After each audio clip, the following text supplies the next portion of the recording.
Jangan lupa subscribe YouTube channel Metro TV News dan nyalakan notifikasi.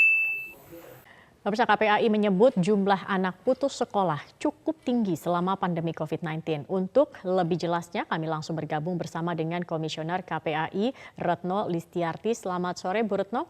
Bu Retno, ini dikatakan ada 5 alasan begitu kemudian bagaimana di masa pandemi anak putus sekolah. Data dari KPAI, jumlah terbesar atau data yang dimiliki KPAI, berapa banyak hingga saat ini anak yang putus sekolah karena pandemi dan yang paling banyak ini alasannya apa, Bu Retno?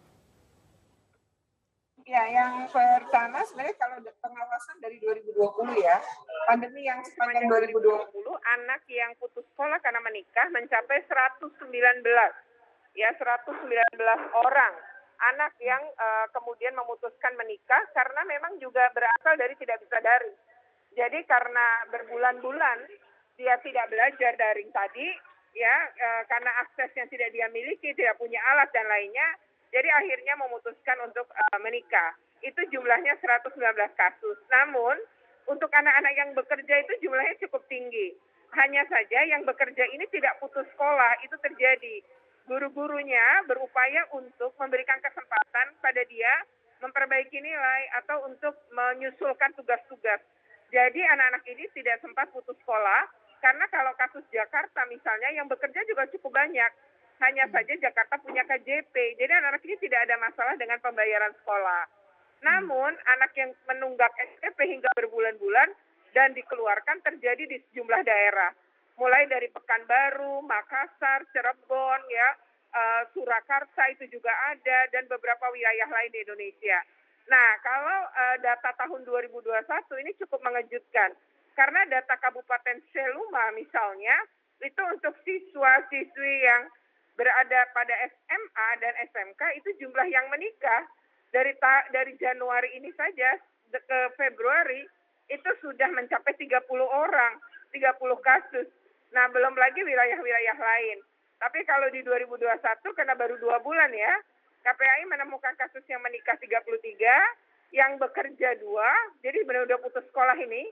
Nah, tapi ada yang menunggak SPP cukup tinggi angkanya, kemudian dia dikeluarkan, tidak dapat akses daring lagi, dikeluarkan dari grup WA, dan yang mengejutkan sebenarnya ada anak yang keluar atau berhenti sekolah karena kecanduan game online. Itu kasusnya ditemukan 2. Baik, Bu Retno, Anda meminta negara hadir begitu untuk memfasilitasi pendidikan sebagai hak dasar untuk anak. Negara hadir untuk memfasilitasi ini bagaimana bentuk konkretnya, Bu Retno? Ya, pertama adalah kami meminta, tapi nanti kita akan bersurat nih kepada kementerian dan terkait untuk melakukan sebenarnya pemetaan ya, itu harus ada koordinasi dengan daerah harus koordinasi dengan sekolah-sekolah, jadi sebenarnya bisa dilakukan dengan cepat melalui daring. Nah, jadi sekolah-sekolah diminta memetakan, mereka punya data sebenarnya. Pemetaannya itu adalah berapa anak yang putus sekolah, jadi sudah tidak jadi murid mereka lagi. Nah, itu kemudian didata penyebabnya dan yang potensi putus sekolah itu juga akan ada. Nah, ini kemudian ini dipetakan seharusnya oleh daerah dan diberikan tadi ya intervensi negara. Kalau memang masalahnya mereka tidak bisa daring hingga hari ini karena gadget, karena tidak punya gawe, tidak punya alat, maka harusnya pemerintah punya program misalnya 1 juta gadget untuk anak-anak miskin. Nah, ini sebenarnya kalau di data kami, yang kecanduan game online memang bukan anak miskin. Namun itu dari kelompok menengah ke atas. Namun untuk yang putus sekolah karena tunggakan SPP, karena menikah, karena bekerja, itu mereka dari kelompok miskin. Jadi ini kelompok yang harus memang rentan sekali anak-anaknya putus sekolah. Nah, ini yang penting sekali dan perlu diintervensi oleh negara dengan berbagai bantuan.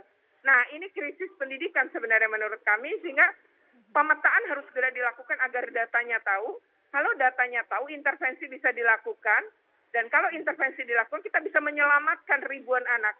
Kalau dalam satu kabupaten saja sampai 30, nah ini ada 514 kabupaten ya. Kalau kita rata-ratakan saja 30, coba bayangkan berapa yang anak putusan sekolah ini, ribuan anak gitu.